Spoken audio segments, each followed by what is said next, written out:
All right, well, good morning and welcome to Rancho. It's summer winding down. Karissa, you are bringing us the tail end of our Better Together series. Yeah, we're getting close to wrapping things up. We're in chapter 13 today, where the Apostle Paul is quoting Jesus, which is really kind of a big deal when, we figure out that this whole book of the law really gets summed up in one thing, which is love. Love, and that's something that we see throughout, of course, the ministry of Jesus. We see the Apostle Paul really landing on this concept in Romans, and we're at the tail end of the book of Romans, and it's been a great summer going through this book. I think we have 3 weeks left, including today, and it's going to be a great morning. And then we've got Wagar. What's going on in Rancho? What's going on in Rancho? We're going to have the back-to-school version because it's that time of year. We'll talk a little bit about back to school and some other things. Absolutely, and we kick it all off with a song, We Praise You is the name of the song. It's a lot of fun. It's just one of those things where seeing the faithfulness of God and declaring that faithfulness. So it's going to be a lot of fun. It is a fun song to open, as usual. It's kind of what we do. Yeah. Start kind of up and fun. So let's all stand to our feet, and let's sing the song together.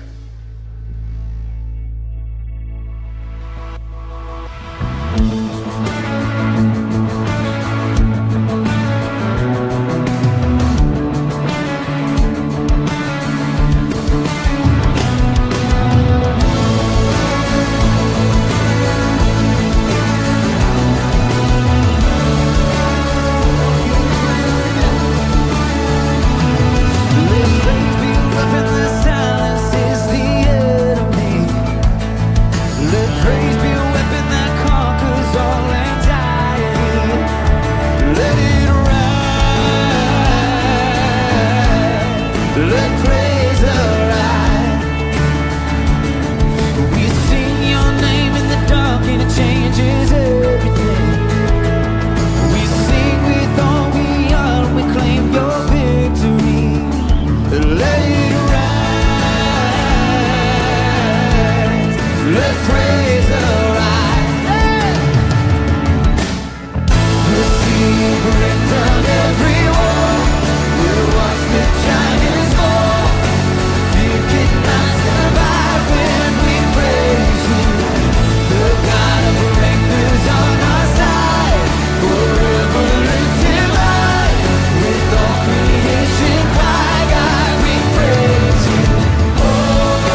Let's just worship him this morning. We'll sing this out together. You give life, you are love, and you bring light to the darkness. Sing it.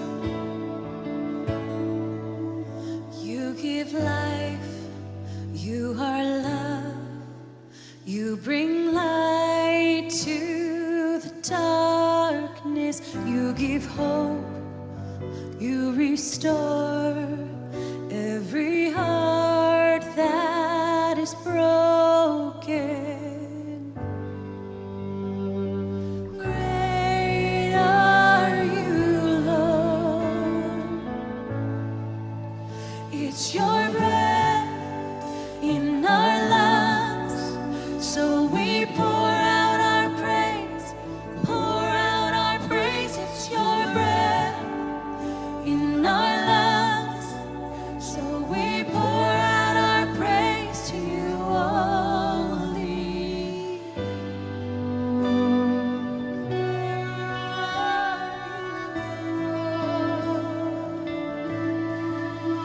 You give life, you are love, you bring light to the darkness, you give hope, you restore every heart that is broken. Great are you, Lord. Come on, sing it out. It's your breath in our lungs, so we pour out our praise, pour out our praise. It's your breath in our lungs, so we pour out our praise to you only. It's your breath in our lungs, so we pour out our praise, pour out our praise. It's your breath in our lungs, so we pour out our praise to you only.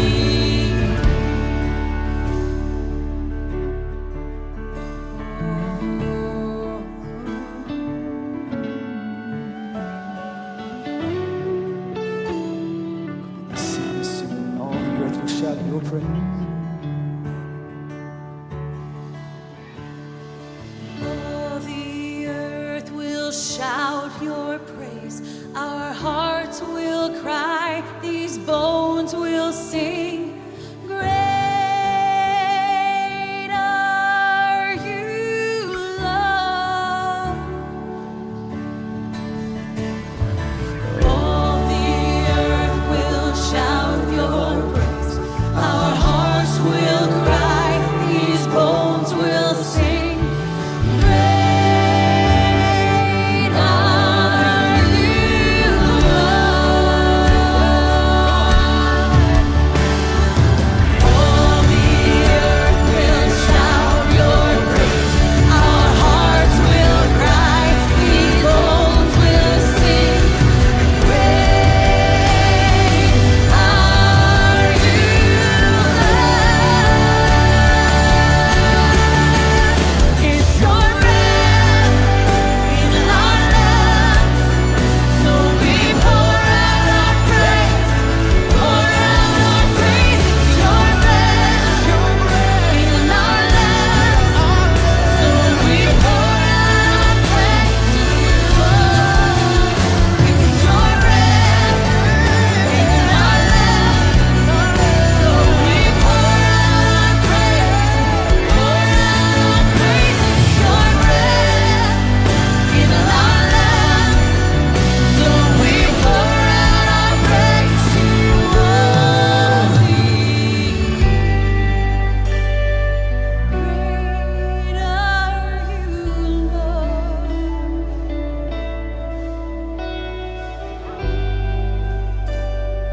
Great are you,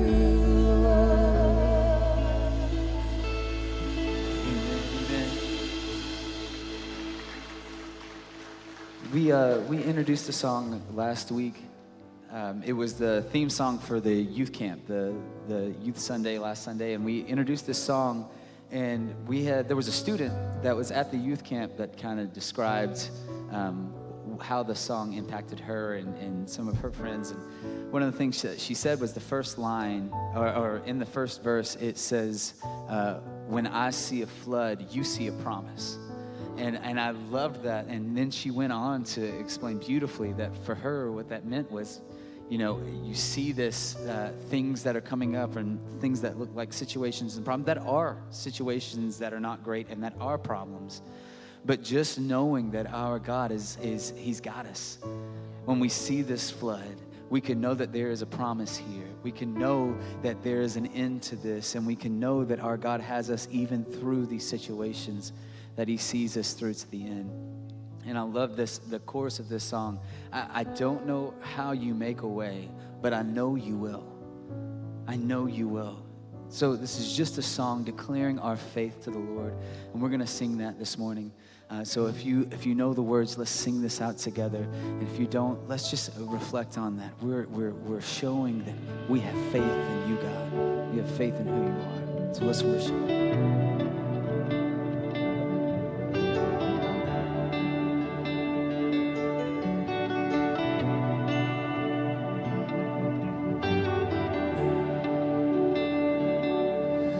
When the road runs dead, you can see a way I don't. And it makes no sense, but you say that's what faith is for. When I see the flood, you see a promise. When I see the grave, you see a door. And when I'm at my end, you see where the future starts. I don't know how you make a way, but I know you will. I don't know how you make a way, but I know you will. You've been good on every promise, from Eden to Zion through every day.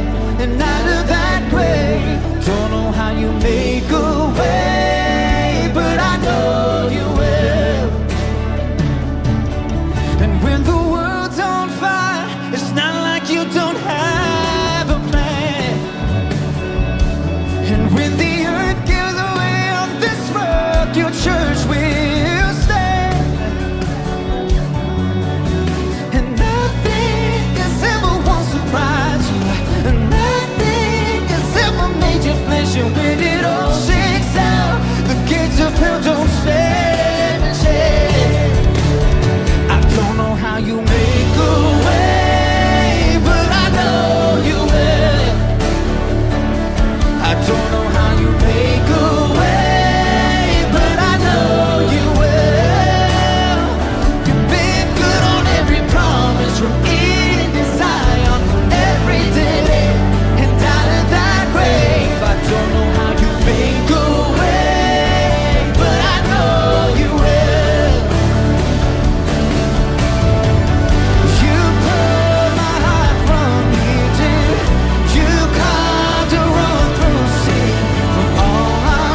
right, welcome to What's Going On at Rancho. We affectionately call it Wagar here. Absolutely. We've got Scott Treadway in the Wagar house. You I know, don't I ever love get to it. come over here. This is awesome. I'm going to stay here more often. Yeah, this is a cool place. This is a little quick time where we just share a little bit about the heart behind what we do here at Rancho, how you can get more involved in that. So if you are new this morning, we want to say welcome, whether you're in the house, whether you're watching online. We're so glad that you're here. If you text the word new to our number 951-379-3795, we will text you right back. Little form you can fill out, super quick and super easy. And if you're here, you take that to our welcome center. We have a gift for you out there. Lots of prizes. And then my wife and I will be over there. For those of you who haven't met me, I'm the lead pastor here and would love to meet you after the service and just say hi, get to know you, and maybe answer any questions you've got.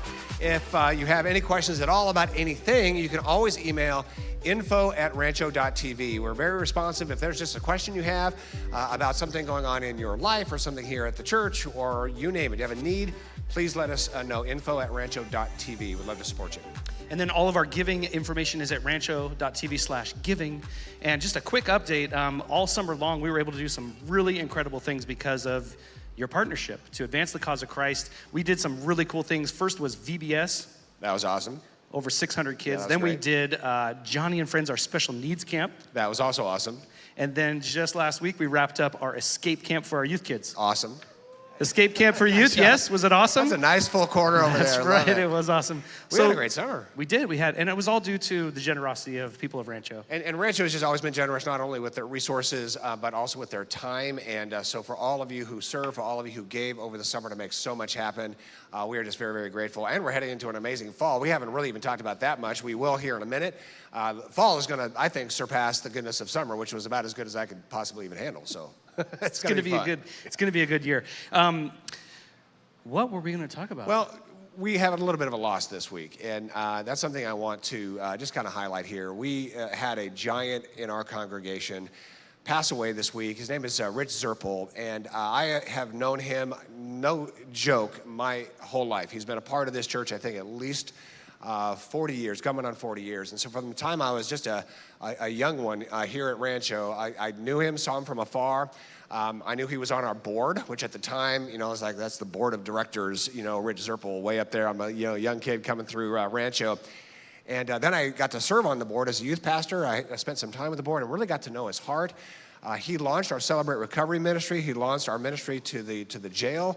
And even today, there was a couple of families here that had sons in the local jail, and he was there to visit them, and he prayed with them and helped to guide them even after that tough time in their life. This gentleman is a giant here at Rancho.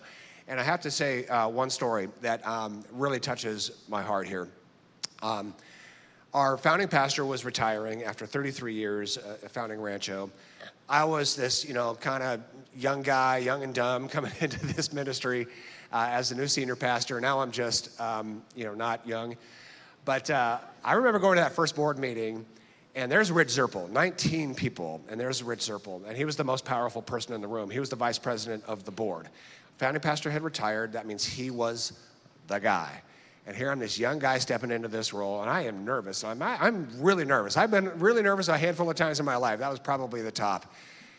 Rich gets up to speak, and he says, Pastor, and he looked around, board of elders. He says, what can we do to best serve this church in this season, and what can we do to best serve you, Scott? And I'm telling you, that attitude of humility set the course of the next season of the church, even till this very day. And so when you're the most powerful person in the room, what do? What Rich decided to do was to serve and to love and to give his all to this church. Never wanting the stage, never wanted to be up front. He's here to serve. So I think we need to praise God for the gift of Rich Zerpel, and thankfully knowing he's with the Lord at this very moment. And the fact that he's a Raiders fan, for some of you, it's going to be tough. But I'm telling you, we had a good time in Las Vegas last year. But such a good guy. And today we're going to talk about Romans chapter 13. Chris is going to lead us through Romans 13, which is about love. And so as we go through Romans 13, how to be loved by God, but then how to love other people well, just think we had somebody in our midst who modeled that in powerful ways. Walk the footsteps of Jesus. I mean, That's I'm right. going to miss him and his presence. And I'm just glad that I was able to serve with him for Yep. a little bit of time. You know what I Absolutely. mean? He was a great guy. Yep, for sure. Let's welcome up, Karissa. Karissa and lead us through Romans 13.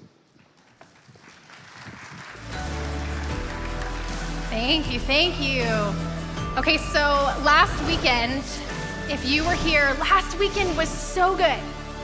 So good. I don't even know exactly what it was about the day that was so good, but it was this culmination of all of the things. I went home that day and said to my husband, Ryan, it just feels really good to be a part of this community. I have been honored and privileged to be a part of, I think I counted 5 different church communities since I was 15 years old, just through moves and different things. And I'm so hopeful and grateful for the ministry of the local church. And I think last weekend, a big part of that was just watching in the back of the room as different areas of ministry used their gifts. As many of you were on teams around the campus using your gifts, getting to hear stories of the students, one of whom is my own kid that came back from camp and had been loved on and welcomed and invested in by other adults in their life who loved them. There was just a sense last weekend in me of just good things to come. There were moments when I had tears in my eyes, which is unusual for me. I'm not usually a crier. I don't cry at movies, you know.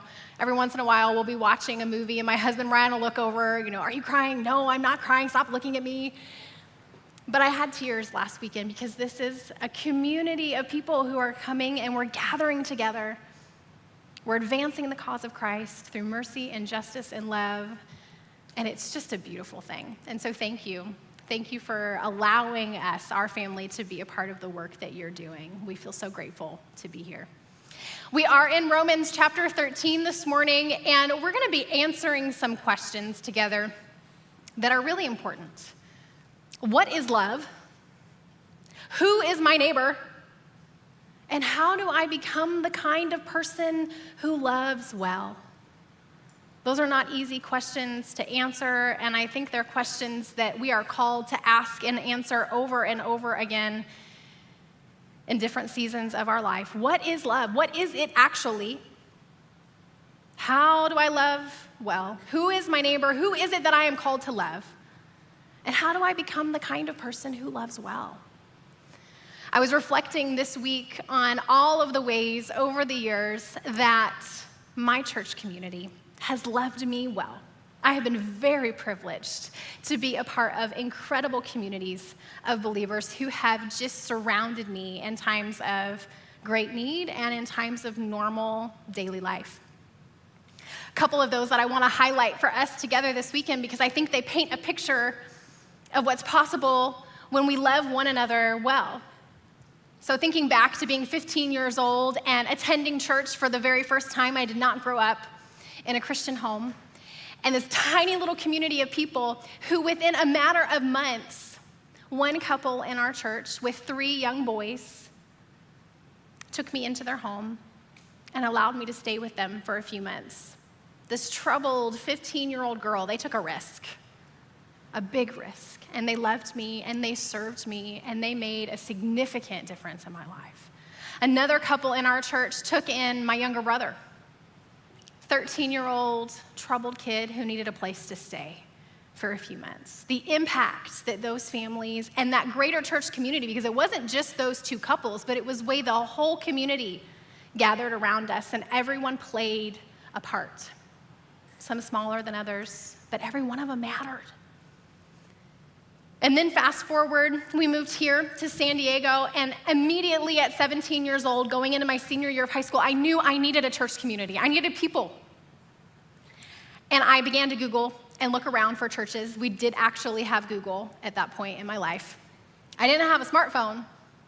There wasn't even texting, but we did have Google. So I began to look, and some churches, not all of them, had websites. And I plugged into a community in Tierra Santa, and there were 2 women, both of whom had small kids at home. Their lives were chaotic and full, and yet they made time to welcome me into their homes. I can remember vividly sitting at the counter in one of their homes. Almost once a week, I would go over and she would make me lunch. as her girls played in the house. And she would just listen to me talk about my life and all of the things that a 19 and 20-year-old young woman would be sharing. She modeled for me what it looked like to be a wife and to be a mom and to love your family well. And I didn't have any idea at the time how significant that would be. Another woman from that same church community invited me into her life in the same ways, took me under her wing. A few years later, she moved to Colorado with her family, but we stayed in touch, and she continued to love me well. And then when I was expecting my first baby, the week after Claire was born, she flew out from Colorado, and she stayed in our home for the week. And she helped me learn how to become a mom. She modeled for me what that looked like. And both of those women are still involved in my life today. And I can't even imagine what my marriage and my parenting would look like without their influence and their impact. Fast forward a little bit further to, well, not fast forward. I did this in another service too. Rewind. When I was pregnant with that first baby, I was a part of another church community. I was a youth pastor, but I had not led a youth service in about 6 months because that pregnancy knocked me out. I was in and out of the hospital, getting fluids. I couldn't keep water down. I could not stand. It was just, I was a mess. And my husband was away for 6 months for work, and we had my teenage sister in our home. We were parenting her at the time, and all of a sudden I got a knock on the front door. And I got myself up, and I answered the front door, and it was a group of people from our church community who showed up to clean my house. And I didn't even have the energy to send them away. So I just let them come in, and while I laid out on the couch, they cleaned my toilets. And they put food in my refrigerator. And they loved me well. Fast forward to this season of life that I'm in, and I have a small group of women that I meet with on a regular basis. And I'm privileged to be one of the pastors in their life, but I'm more privileged to be their friend. This is a group of people that have walked with me through the last several years, who listen, who pray for me, who see possibility when I cannot. They're the people who, when we sit down over coffee or when we sit down together as a group, they don't allow me to turn the tables back to them. They say, no. We want to know how you're doing. Where are you at right now? And they minister to me. And then even here within this community, just a few short weeks ago, I was sitting down with 2 of our board members, and we were brainstorming and planning a couple of groups that they want to lead this fall. And at the end of the conversation, they said, okay, we want to take a minute, and we just want to check on you. How are you doing? And I shared, I'm good, I really am. There's not anything significant that I'm carrying. There's not anything really unusually difficult going on right now. But we talked, and the question mattered. And then they prayed over me. And there wasn't anything specific that they prayed for, but it mattered. And it was significant. And I carried that with me into the week. It was a blessing that I looked back on. Because sometimes, as a pastor, I'm guilty of deflecting and not allowing others to care for me. And I need it just like anybody else does. These are some of the ways, just a few, that my church communities over the years have cared for me. And I would imagine that if you've been involved in church for a while, you have stories too. There are ways, significant, meaningful ways that others have cared for you, who have loved you. I know you also carry wounds and disappointments, as I do too, because when we gather a bunch of people together, there's gonna be some stuff. If you're new, if you're just trying out a church community for the very first time, I want you to know that this is a place where you get to be loved and cared for as you love and care for others. But that's the thing about love, isn't it? It's easy for us to identify what it looks like when we're receiving it. We can think back and point to what it looks like and what it feels like when we're on the receiving end of love. It's harder for me, though, to identify what love looks like when I'm called to give it away. I find myself at times in the midst of my relationships, in the midst of conflict, in the midst of circumstances, in the midst of stuff that I just don't understand, going, I don't know what love looks like here.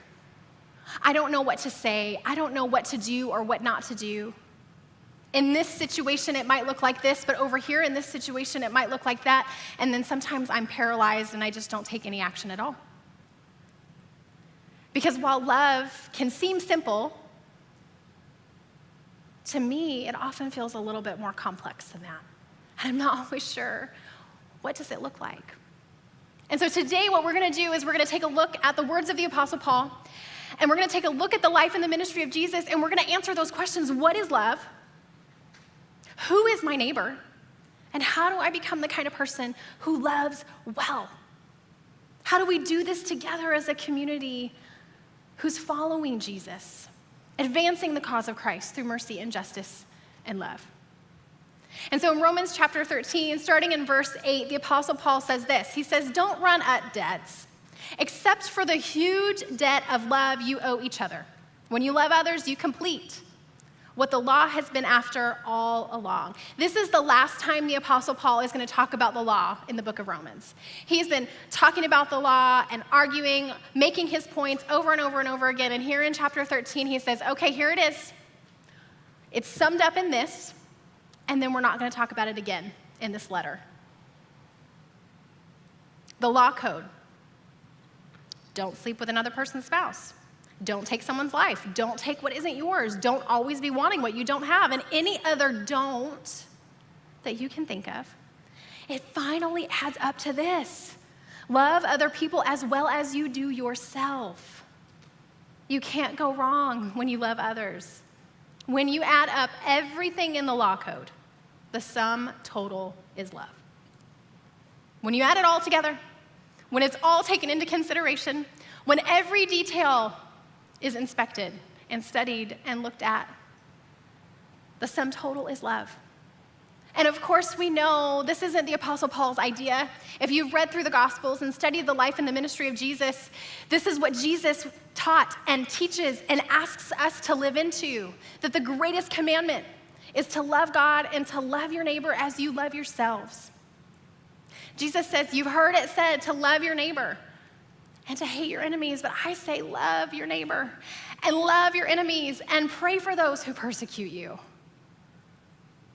This is a tall order. This is not something that's easy to do. So what is love?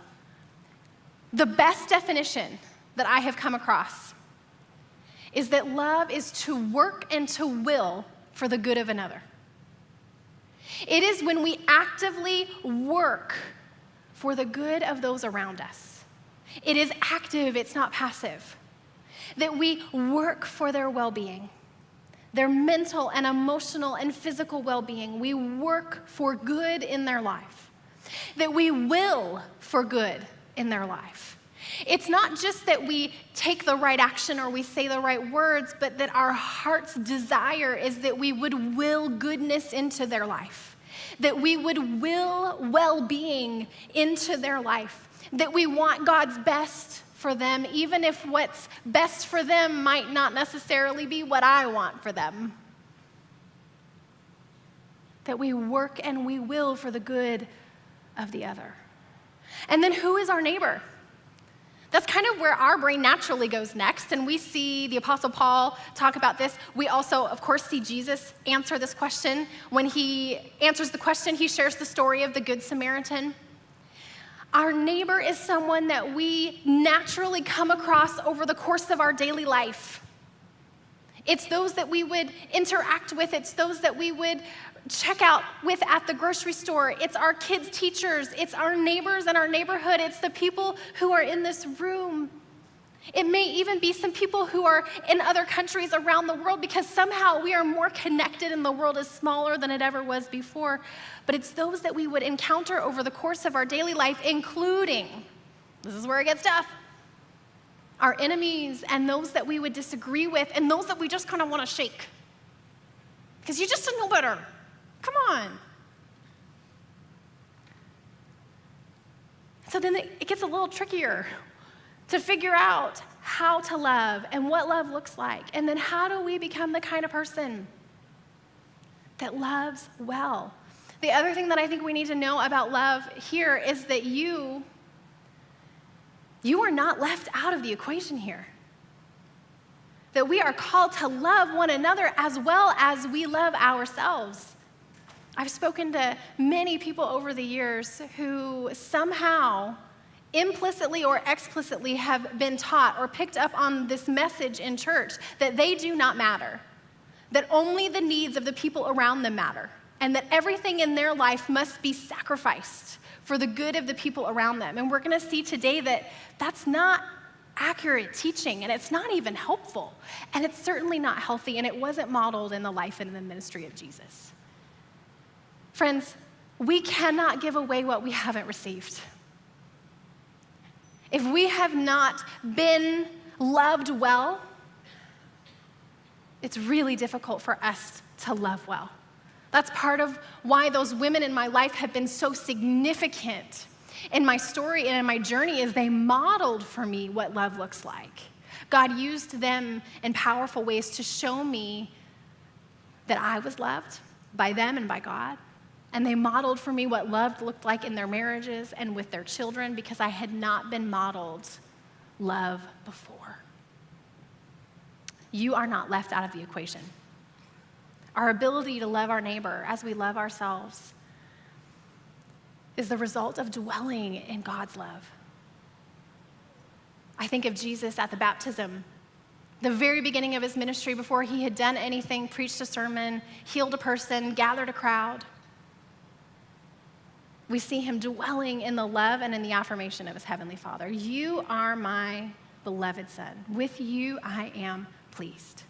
And then over the course of his ministry, we see Jesus return to dwell, to focus, to encounter the love of his heavenly Father, so that then he could go and pour out and give away what he had received. Bertrand Russell is a well-known British philosopher, and he wrote this. He said, "The Christian principle, love your enemies, it's good. There's nothing to be said against it, except that it's too difficult for most of us to participate in and practice sincerely." It's a pretty honest guy. This idea of loving our enemies, and sometimes we think loving our enemies is always the other people who are out there, who are outside of our home, but you might have ridden here in the car today with somebody who feels like your enemy right now.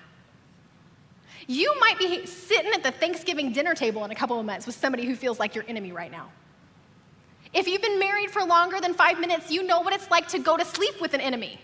Because there are just times when you're on opposite sides of things, when you don't see things the same way, when what you want and what you need is the opposite of what they want and what they need. And we gotta figure that out. What does love look like in this scenario? And then there are, of course, enemies who wound us and who have harmed us and who have disappointed us and who have said things about us that are not true, who have taken things from us that cannot be given back. How do we do this? What does that look like? This guy's right. This is not easy for us to do, and it's certainly not easy for us to do sincerely. Paul's pointing out to us here that this is possible. Loving one another well. Loving one another as well as we love ourselves, including our enemies, is possible because we are empowered by the finished work of Christ and the Spirit at work within us now, today. That it is not by my power, but by God's. That we love because God first loved us and continues to love us, and that Spirit of God continues to work in us and through us and around us. It's not by our own strength. If it was, I don't know. Bertrand Russell might have more to say about that. But the good news is that it's not. We are empowered by the finished work of Christ and the power of the Spirit. So what does love look like? This is the question that I would love for you to carry with you today and tomorrow and the next day and into your week. I am learning and discovering in my own life as I try to practice what this might look like in my home and in my friendships and in my neighborhood and in our community, to love one another well, to love others well. that if I can come back to this question, that it helps me to be empowered to live this out better and better, and that is, what does love look like here? In this conversation, with this individual, unique, specific human being in front of me with a unique story, what does love look like here? With this child, who's different from the other two that I have, who requires a very specific and different set of parenting books, what does love look like in this moment? With this teacher, what does love look like? Teachers in the room, you're gonna be asking a lot this year, what does it look like for me to love this parent? Because if you're a teacher, you know it's not the kids, it's the parents. We can be tough. What does love look like with a coworker that you just seem to always be at odds with? With the neighbor that keeps parking their RV in front of your house when they have plenty of room in front of their house? What does love look like in this moment, in this situation, in this circumstance, when the world feels like it is falling apart? And it will, multiple times over the course of our lifetime. What does love look like here? And then we're going to look together at some things that we see in the life and the ministry of Jesus to help us discern what that looks like. Because it does require some discernment. It requires some wisdom. It requires sometimes getting it wrong before we get it right, because this is not a science. Sometimes what love looks like in one person's life is not what love looks like when I go to love another person. They need something different. And what I might want and what I might need when I am in need and I am hurting is not necessarily what loving someone else looks like. But Jesus models this for us beautifully. So the first thing that we see in Jesus is he pauses to pray. Friends, when we're asking this question of what does love look like, let's pause to pray. Now, I'm not being trite here. What I'm wanting us to do is to pause and to return our attention and our focus and our awareness back to the presence of the Spirit of God at work in our life. It's a returning to love. When we are struggling to identify what does love look like here, especially when it's with those that we disagree with or those that we would consider to be our enemies, we must return to love. Otherwise, we get caught up in a spiral that really ends with us not loving well.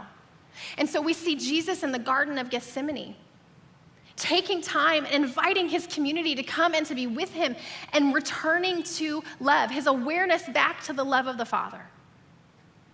This can look different depending on your personality and the way that you encounter God. And so don't feel like this has to look a certain way or it has to fit inside of a box, but instead of me thinking about how to solve the problem or to solve the person, it's coming back and shifting my attention back to God and who God is and who God says I am and who God says they are. It's about focus and awareness. And then it's where we process our anger and our hurt. We allow ourselves to be real human beings with real emotions. We see this in Jesus in the garden. He is processing real human emotions here. He's asking the question, what does love look like in this moment? And he's processing his anguish and all kinds of emotions in real time, in a real way with God. And we see this in the Psalms. We're not called to be a people who are not actually people. The Word, Jesus, became flesh and he dwelt among us. He was a real person and cried out to God. And we can do the same. This is part of what we do when we begin with this act of prayer. When you're angry and you're hurt and you're frustrated, that's real. And we can take that to God. That's the place where we work that out in rawness and in honesty, if that's necessary. And then from there, it's where we listen for the heart of God. In moments, especially with someone who I'm not seeing eye to eye with, we are in conflict. We're on opposite ends of the spectrum here. What I want is not what they want, or they're resisting, and I don't know what to do about it. God, help me see. Help me to see this person the way that you see this person. Help me to understand this person the way that you understand this person. Help me to love this person the way that you love this person. It's a vulnerable way to approach the situation. But in order to love others well, I find that I'm needing to ask for that kind of help. I'm needing to ask for that kind of a perspective, especially with those that I'm frustrated with or that I don't see eye to eye with. And then this is where we will for the good of another. Jesus said, we're not going to hate our enemies. That's not who we are as a people. We are a people who love our enemies. We are a people who pray for those who persecute us. And so when we pause and we return to prayer, we begin to pray for those who wound us and have wounded us. We begin to will for good in their life. Now, that may start out as us willing goodness in their life through clenched teeth. And it may start out with us saying some words that I'm not going to repeat to you in church this morning, and I need you to know that that's absolutely okay. God can handle all of that. This is real human emotion in situations and circumstances. And yet, what we discover as we pray and as we sit with God in an awareness of God's love for us, and we begin to ask God to help us to see them the way God sees them, and then we begin to say, God, help me want goodness for them. God, bless their life, work in their life. The miracle that happens is that God begins to change and shift and heal our heart and our minds and our will. It's not so much about the other person, we discover, although sometimes we're a little bit bummed about that if we're honest. It's about God shifting and changing us. We will for the good of another. There's a lot of mystery involved here. I'm going to be really honest with you about that, but I'm telling you that as I begin to live into this more and more in my life, the more I see the good fruit of the Spirit working these things out. And then what we see in the life and the ministry of Jesus is that when we're asking this question of what does love look like, let's practice active listening. What we want to do is we want to solve, we want to fix, we want to tell the other person what they need to do. We want to give all of the really good advice because we just want to make them better in the moment. It's hard for us to sit with those who are struggling, to sit with those who are hurting, to sit with those who have questions. And there's anguish sometimes when we have questions that we don't have answers for. But what asks of us sometimes is to listen, and to listen well, to listen actively, and we see this in the life of Jesus. One of my favorite stories that I'm seeing this week for maybe the first time in a different way is Jesus was in a crowd with his disciples on his way to go do something very important. People are everywhere. The crowd is jostling, they're rubbing shoulders, people are pushing. You're having to really focus on staying with Jesus because he's on his way. He has to go do something really, really important. And then all of a sudden, Jesus stops. And he says, "Who touched me?" And the disciples look at him and they're like, "What do you mean, who touched you? Everybody has touched you. We're in the middle of a crowd. And did you forget we're on our way to go do something really important? This is a life or death situation right now. Let's go." And Jesus says, No. Who touched me?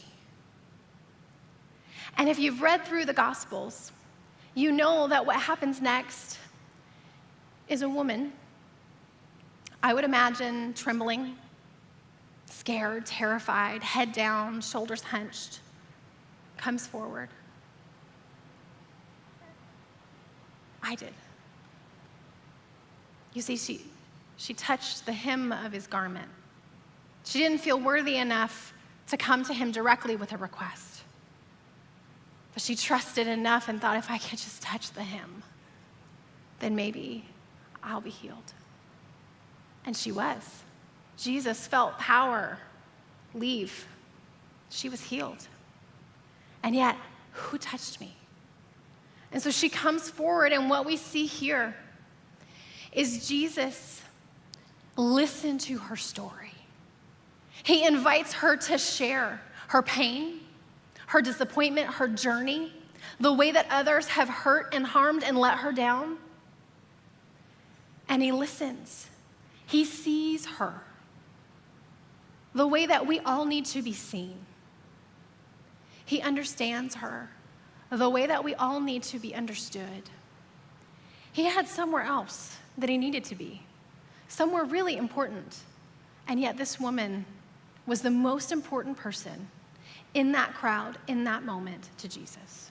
He listens, and then he affirms, and he sends her on her way. You see, what Jesus understood and understands about us as humans is that we don't always only need physical healing or physical supply for physical needs. That there is an emotional and mental part to us that needs to be seen, that needs to be understood, that needs to be comforted. He could have just let her go on her way. She was healed. It was done. But there was more work that needed to be done in that moment, and Jesus knew it, and so he stopped. And he listened intently. One of the people in my life who's teaching me a lot right now, he doesn't know he's teaching me, but I'm reading all of his books and listening to his podcasts. His name is Kurt Thompson, and he's in the neurotheology world right now, which there's so much goodness there. I was reading a book of his this week, and I found myself underlining it and putting a star next to it and writing in the margin. This is what he says. He says, what they all needed from me when they first entered treatment was to see me seeing the sadness and fear on their faces, hearing the anguish in their voices, and feeling the affliction in their hearts, and still imagining for them the beauty in their future they could not yet see. What they needed from me was not first right theology. They needed me to be their embodied imaginer of beauty. And what I found myself writing in the margins of that book this week is, God, help me to be an embodied imaginer of beauty to those that you are calling me and inviting me to love. I have had that in my life. People who sit with me, who listen to me, who hear my heart and my story, and they say, Karissa, I know you don't see a way. I know this feels like the end. I know there is no hope in your mind right now. But I know there's goodness on the way. And I know that God is still at work in your story. And we don't know what it's going to look like, but we know. And we're going to hold on to that hope for you. That's what he's writing about. Friends, this is the kind of ministry that we get to be a part of with one another. And you don't have to be a Kurt Thompson in order to do it. You don't have to be a pastor or a leader in order to do this. This is about seeing and hearing and listening and feeling with people and then pointing them to hope and goodness and beauty in their life that they cannot yet see. So what does love look like? More often than not, that's what love looks like. With our spouses, with our children, with our friends, with our coworkers, with those in our community here, with those in our neighborhoods. What love looks like sometimes is listening and listening well. The trouble about that, for me at least, is that it requires me to slow down. I am a quick, fast, get it done, I have all of my lists kind of person. I pride myself, and this is not a good thing, on being efficient and getting stuff done. That prevents me, oftentimes, from loving those around me well. This kind of living in embodied listening requires us to slow down, to be in the present moment, to not be thinking about the 5 other things that I need to get done today, but to be with this person, this kid, this spouse, this friend, this neighbor in this moment. It's a practice, and I don't always get it right, but I am asking God to help me get better at this, to help me set up my life in such a way that I'm not always rushed and always hurried, because that prevents me from living this way. And then what we see in the life and the ministry of Jesus is he asks, what do you want? What is it that you need? What do you want me to heal? The very first words that come out of the mouth of Jesus, according to John, in the book of John, are Jesus saying and asking the question, what do you want? And so when we're considering what does love look like here with this person, in this situation, in this circumstance, friends, oftentimes we need to ask, How can I help? What does it look like for me to support you right now? Can I bring you a meal? Can I watch your kiddos? Do you need me to just listen to you right now and not try to solve the problem? Do you want me to brainstorm some solutions with you? But to just ask, like, what is it that you want here in this moment? We see Jesus do that. Now, what we also see is Jesus just jump in and make it happen. He says, Zacchaeus, come out of that tree. I'm going to your house today. Jesus didn't ask. He just said, hey, guess what? You're hosting a dinner party and we're all coming. This one requires a little bit of discernment. And I have gotten this wrong more than I've gotten it right. Sometimes we don't need to ask because someone is spiraling and they're in so deep they don't even know how to ask. They don't even know how to tell you what they need. They're surviving, and that's when those of us who have been invited into that space with them can just show up and do what needs to be done and link arms with them and serve and give and then check in, hey, is this okay? Are we good? Let's ask and then act. Some of us are rushers and some of us are runners. We might need to identify where we are on that spectrum. Do you know what I mean? Like somebody is in need and some of us just rush. We rush right in.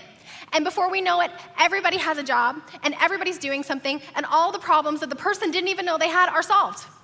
And you're like, you're welcome. And then before you know it, you're off and you're on to the next thing that needs to be solved. Some of us are runners. We see pain and brokenness and woundedness and deep need and it's hard and we don't know what to do and we don't know what to say and we're scared of doing the wrong thing or saying the wrong thing, and so we find ourselves creating some distance. Understanding where we fall on that spectrum can be helpful as we learn what does it look like to love well. If I am a rusher, it's going to be important for me to pause and to return to God and to discern with God, and maybe even with some trusted individuals, what does love look like here? Sometimes it doesn't look like rushing in to solve and fix and do all the things. If I'm a runner, it's pausing. Why am I running? Is this more about me and something in me that's coming up that I need to ask God to work through and to heal, or is this more about them? What would it look like for me to sacrifice some of my own comfort to be uncomfortable with this person in their pain? And is God inviting me to do that? And then, friends, remember that you are a part of this equation. And so what we see in the life and in the ministry of Jesus is that it's important for us to acknowledge and honor our limits. We are humans with very real human limitations. We cannot, nor are we called to do all of the things for all of the people all of the time. Some of you, that's the only thing that you need to hear today. We see this when Jesus is asked the question, who is my neighbor? And if you've read the story, you know that Jesus answers the question with a story. This is a pretty common thing with Jesus. And so he tells the story of the Good Samaritan. This is another one that I saw differently this week for the first time. We see the Samaritan who's traveling through, and on the course of his daily life, he does what two religious leaders don't do, is he stops with the man who had been beaten and robbed on the side of the road. And he takes the man to an inn at his own risk, at his own sacrifice. He sets the man up with the inn owner, pays for his stay. And what I never noticed before was the Samaritan kept going. There was something that the Samaritan needed to do. There was somewhere that he needed to be. There was an important responsibility that he needed to attend to. There was a limitation even in the story of the Good Samaritan. We can be neighbors, loving, kind, generous neighbors, and at the same time acknowledge and honor our own limitations. This is also another one that requires great discernment, because there are some times that God is asking me to sacrifice some of my own comfort, some of my own desires, some of my own energy, some of my own sleep, And then there are other times when it is vitally important for me to acknowledge and honor my own limitations, the responsibilities that God has given me in my life. And so what does love look like here? In this story, in this moment, with this person, with this neighbor, can we return and pause and pray? Can we come back to God? Can we take moments where sometimes we listen and we listen well? Can we take moments where we ask before we act? And then, friends, let's honor and acknowledge our own limitations. I want to close with a story that I read in a book of essays that I think captures this idea of we are better together when we love one another.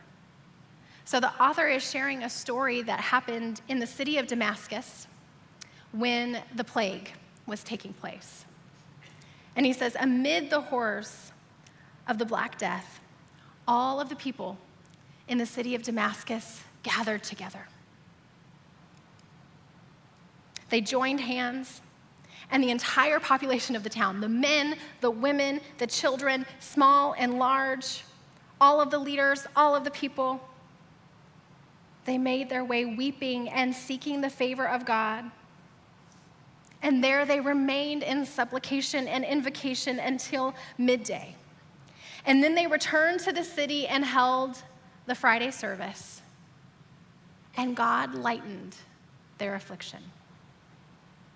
And then the author of the essay says, in the story, even the powerful went barefoot in a statement of equality. And all of the people came together in prayer regardless of their religious beliefs or background. Of course, whether the mass gathering really slowed the spread of the plague in Damascus is unclear. But we see in this account that crisis does not always bring out the cruelty within us. It can also push us towards treating and sharing our pains and hopes and prayers, and treating each other as equally human. And when we respond that way, perhaps the affliction is lightened. And while it's human nature to blame and demonize others in miserable times, it's also human nature to walk together, the leaders as barefoot as the followers. The residents of Damascus left us a model for how to live now.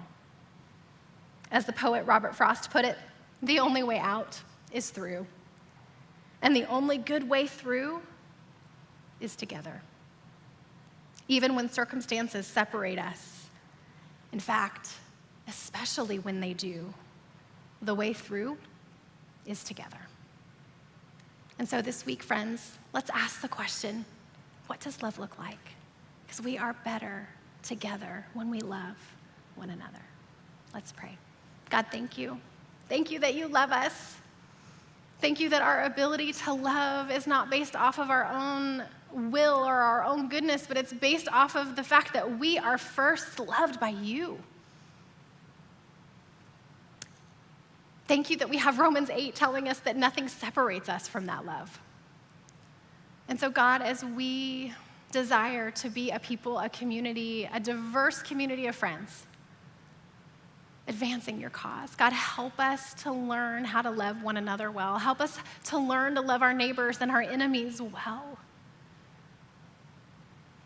Empower us by your Spirit to do this, for we cannot do it by our own strength. Help us to ask the question, what does love look like here with this person, and then to trust that you will help us to live into it. In Jesus' name we pray, amen. Alex, what do we have today? What's going on, my friend? All right. Right after service, if maybe something Karissa said today, or you're just struggling with anything, or you'd like to talk to someone, we would love to pray with you over here at our prayer corner. And then if you would like to meet Pastor Scott, he's standing right over there, and he's available for autographs. Just kidding. But if you would like to meet him, he's over there. Something new we're doing. So maybe you've been coming to Rancho for a while and you just got a question, or you just like to meet our pastor. That's over there. And then on your way out, if you're new, don't forget to visit our Welcome Center where we have a gift for you. And then also on your way out, For this week and next week, you can support Community Mission of Hope by buying locally grown produce out there, and every penny that you spend goes right to serve people in our community. So take part in that, and thanks for joining us today. Thank you, Karissa. We'll see you next Sunday. Awesome. Have a good day, everybody.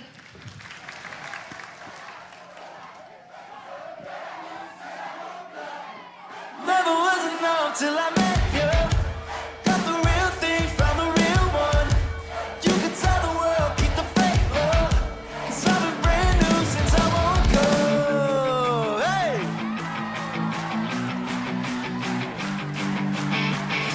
Yesterday I met a man.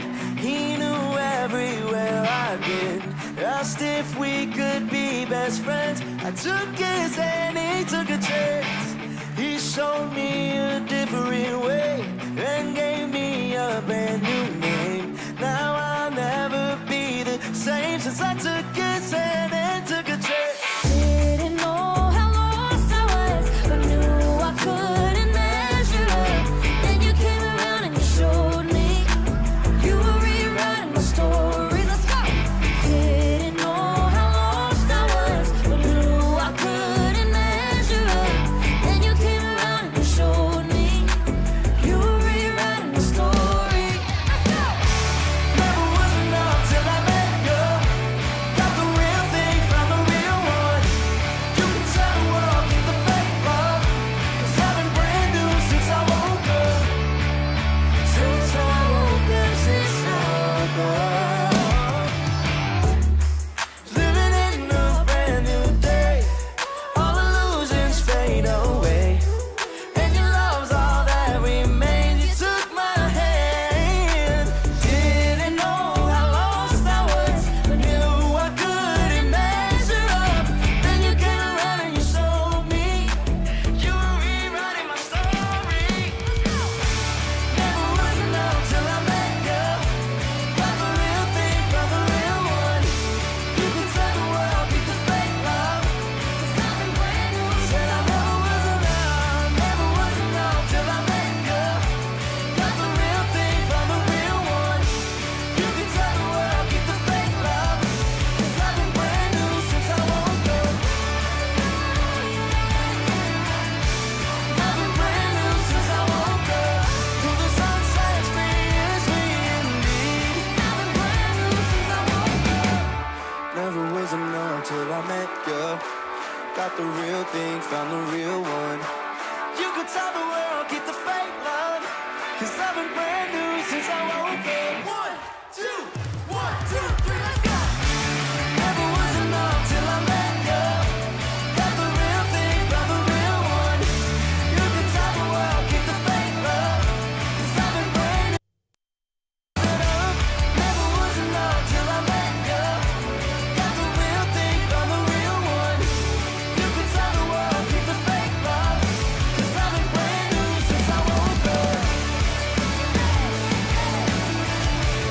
I've been brand new since I woke up. Till the sun sets free, it's me indeed. I've been brand new since I woke up.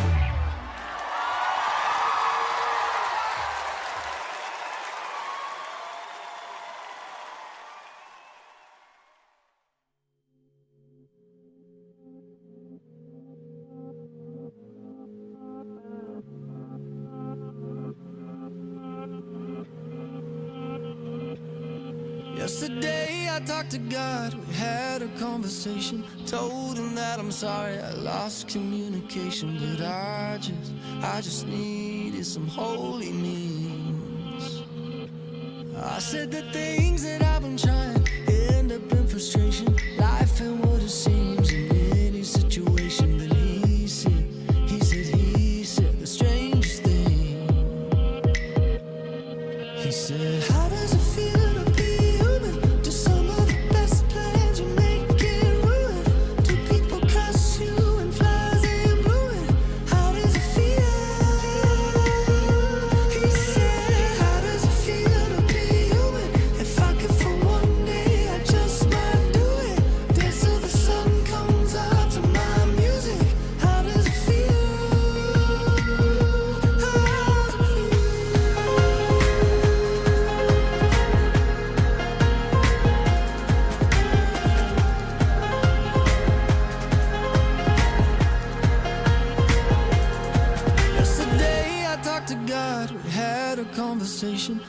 asked him why this life is a crazy combination of numbers, numbers, numbers we can't read. And yeah, for sure, I got some friends, but we got complications. Most of us are happier with some medication. Lord, I could really use some wings. And he said, how does it feel to be human? 'Cause some of the best plans are making ruin. Do people curse you and flies in blooming? How does it feel? He said, how does it feel to be human? If I could for one day, I just might do it. Dance till the sun comes up to my music. How does it feel?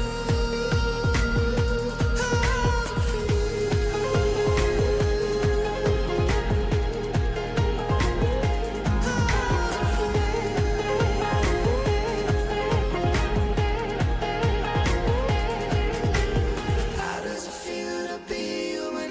If I could for one day, I just might do it. Dance till the sun comes up to my music. How does it feel? How does it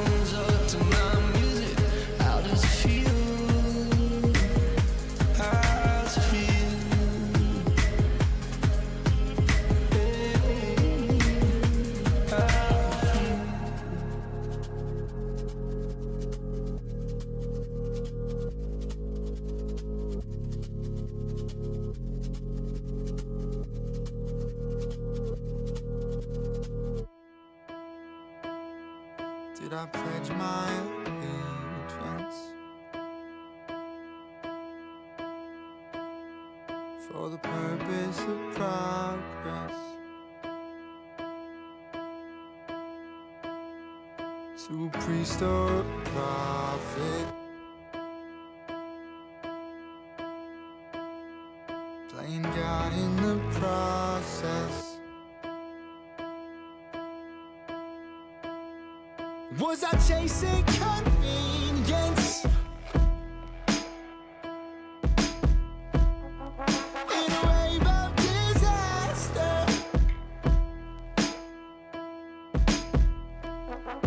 Where the